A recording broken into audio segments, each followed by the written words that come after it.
Hello, I'm Mac Wilson, and I'm joined in the current studio by the one and only Valerie June. Welcome back, Valerie. Thanks for having me. It was good to see you. So this is nice because there's a song in your catalog called Smile. Did you know that today is National Smile Day? Whoa, I had no idea. I should have told you that ahead of time so you could have played it, but I mean, that's something to keep in mind when you're in town for the show tonight. Yeah, for sure. Wow. But a smile, that's something that always comes to mind listening to your music and conversing with you. It's been a while since last time we chatted, so it's good to have you back in. Yes, it's good to see you, Mac. I think we're doing great. So given that everything that you've been up to lately, Valerie, I was going through your catalog like, okay, what are we going to talk about with the new record and everything? And I was getting ready for work today, and of all things, the song that popped into my head was Friendship. The Pop Staples song, the one that you did with Carla Thomas and the Stax Music Academy. And I actually went to do some research on that song. So that's a song that Pops did fairly close to the end of his own life. It's not a really well-known song, so I'm curious, like, how that came into your orbit. Well, Mavis turned 85, and Carla is a little bit younger than Mavis, 81, I believe.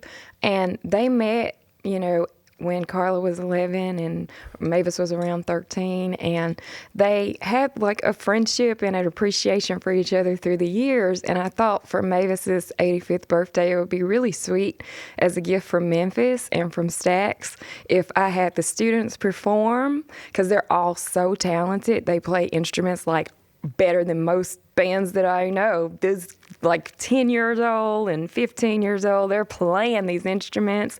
So I have the students be the backing band and have Carla sing with me on a song like Friendship, just as a treat to say, Mavis, we love you and we appreciate you in this world and the friendship that y'all have together, but also the friendship she gives to everybody. Because I don't know if you've seen Mavis perform, but if you have, she brings joy, she lifts people, and she doesn't stop. And she's been going since she was really young. Right. That's another one that I revisited lately, the one that you did with Mavis High Note. Yeah. That you did a couple of years back. Is that the first time that you worked with M. Ward? It was, okay. Yeah.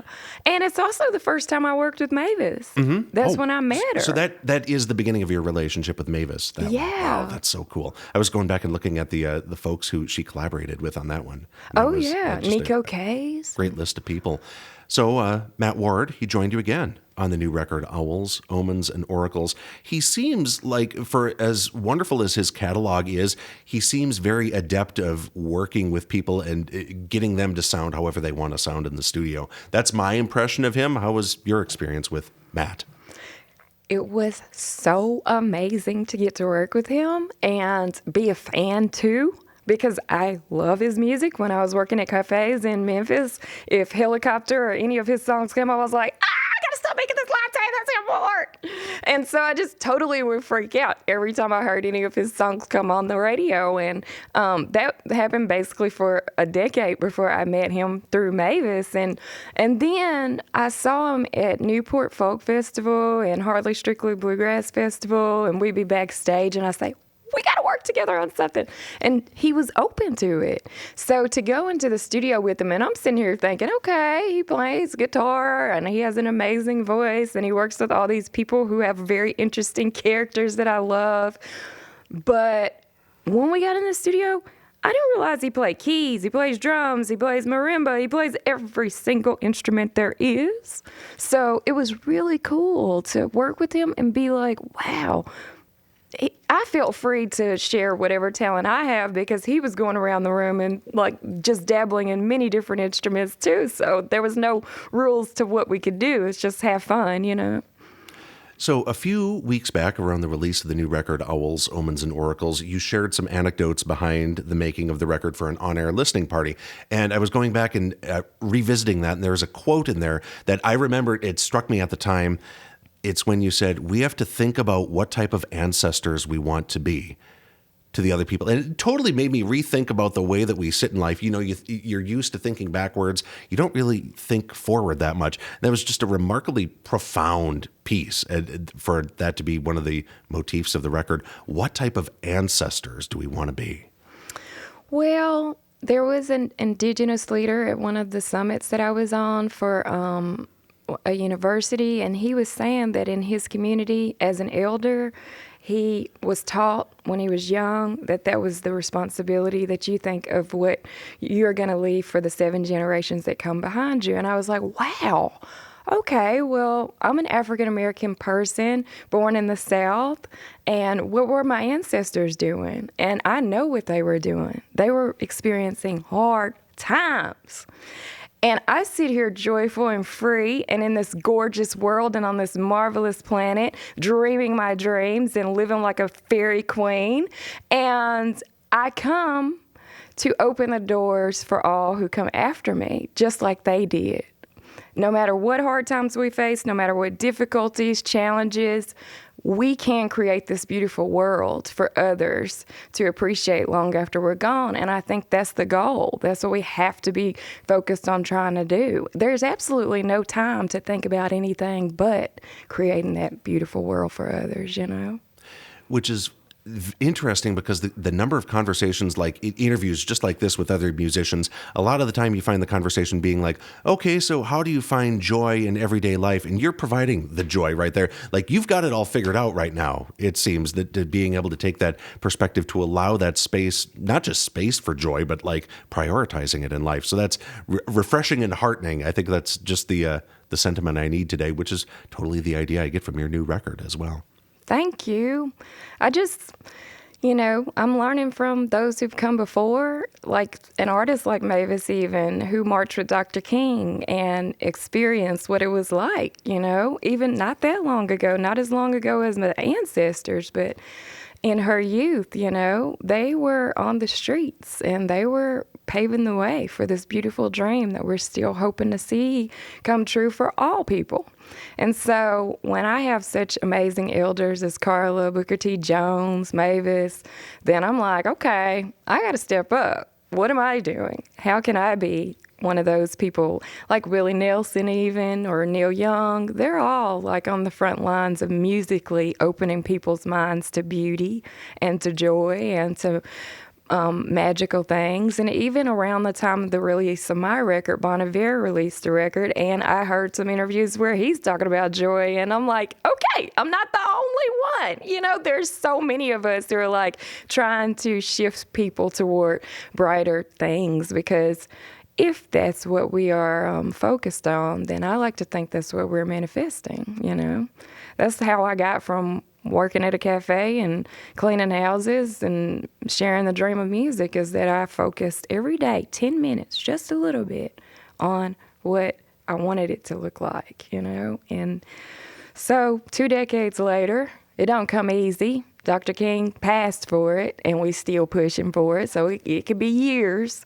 But you focus on it, and it begins to happen. And if not for your lifetime, then for those that are following, And so the record is songs that kind of keep us tuned like we tune an instrument before we sang.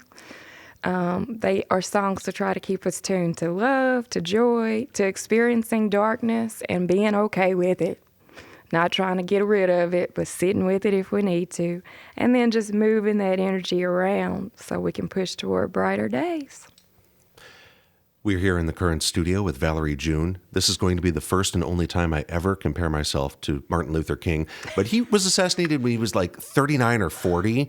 I want to say he was around that age, and I just turned 41. And that's one of those things where you look back in your life, you're like, wow, I'm older than Dr. King was when he achieved everything that he did in his all too brief life. And it actually literally made me go back and look at myself and be like, wow, that's a little bit of perspective. And as you said, Valerie, like all of this it's a surprising amount of history that has happened within our lifetimes. Like, this is not hundreds of years ago. This is decades ago. And as we look to what's going on now in America, years from now, it may seem like a long time, but it is really all tied together really close, isn't it? It's so close. It's like a blink of an eye close.